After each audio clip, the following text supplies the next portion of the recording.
So 3-0 is how it's ended. Coach, like I said, Manchester City are breathing down Arsenal's neck. This is what Guardiola likes. Like he rightly said some few days or weeks ago, he said the season is a very long. He says nobody wins the league in December. Nobody does that. It's not possible. Well, it's a very long season. Yep. And it's like with the team he's got now, he believes they'll be better off doing the chasing than being chased. There's psychological battle depending on how you see it and where you find yourself. He believes that they will be better off when they are the one doing the chasing than they've been, because he looks at this team. Yes, there are still some winners in the team, like Diaz, like Bernardo Silva. They are there, but the spine of the team that led them to win titles upon title is a bit on the downside. There's Erling Haaland. Somebody may argue, of course, he's an outright goal scorer that you want to have all day in your setup. But if you look at Man City, in their last 4 or 5 games, they've been very good going forward.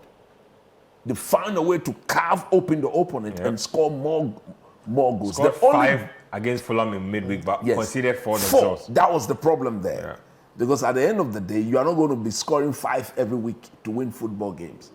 I've always said that if you can carve or make your team difficult to lose games, where a goal or 2 will be more than enough to get them to win games, that is what you should do as a coach. And I like coaches like that. As at when the floodgates are open and you can score more goals, you go for it. But it shouldn't be that week in, week out, like Mr. Arne Slot has turned Liverpool into. For them to win football games, they need to be scoring 3 or more. And that cannot be the way forward. If you look at this game, they needed to impose themselves from the beginning. And that was exactly what they did. Sunderland came into the game with their tactics.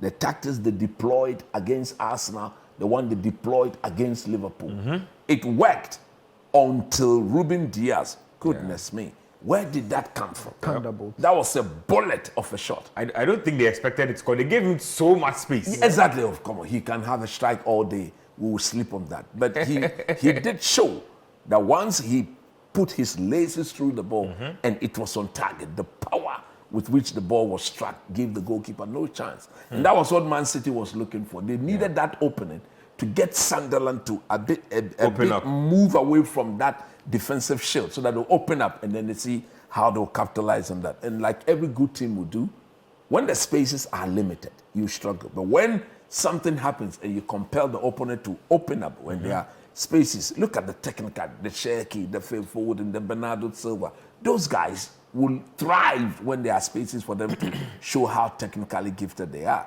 And as a result of that, Man City, in my view, were deserving winners. And Sunderland, this whole season, I think this is the first time that one of the big teams have actually given them a good beating. 3-0, resounding victory. Even it could have been more goals.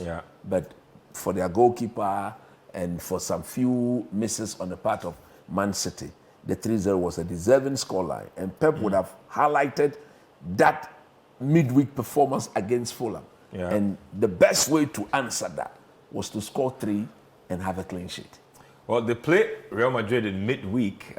Very difficult game, top lineup for the Champions League in the upcoming. What kind of game are you expecting? It's going to be difficult. You know, playing Madrid themselves are having their own problems. Well, the update is that they have a red card in the game against Celta Vigo. So it's chaos. Who got sent off? I'm not sure yet. I'll get a confirmation for you. So it's chaos in both camps. So it's Frank Garcia. Yeah, exactly. I'm even wondering why he's even playing, but that's for another topic.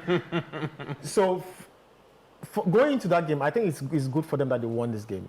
Like I mentioned the last time that what Man City need is the fact that they need to get other players scoring beyond Haaland. They need to get Foden on the score sheet, Ryan Cherki, and all those new guys who are taking time to settle in, because it's obvious that they are powerful up front. I've mentioned the fact that they do have vulnerabilities in that holding midfield role, why they concede a lot of goals and why they've been conceding in the recent games. But it's good to see that they were able to keep a clean sheet in this game. And I think that one of the things that Pep will highlight is the fact that they were able to win this game without conceding. And and it was also good to see Ryan Cherki come into his own, because I think he struggled a bit ever since he got in. He's got a few injuries here and there, but it's good to see him also, contributing to the goal. That was a very beautiful Rabona. I think the last time I saw last time I saw that was Dimitri Payet in West Ham. This guy used to do that a lot. Eric Lamela. Exactly. Scored from one time ago. It added some bliss to the game. So I think that for Guardiola, those are the striking points. The fact that they didn't concede, the fact that Foden is coming to form, I think it's something that he really needs. And he's scoring consistently in recent games. Yeah. So I think it puts them in the high confidence going to the Santiago Bernabeu, because Real Madrid themselves are struggling, and I think that there's no better time for them to travel to the Bernabeu.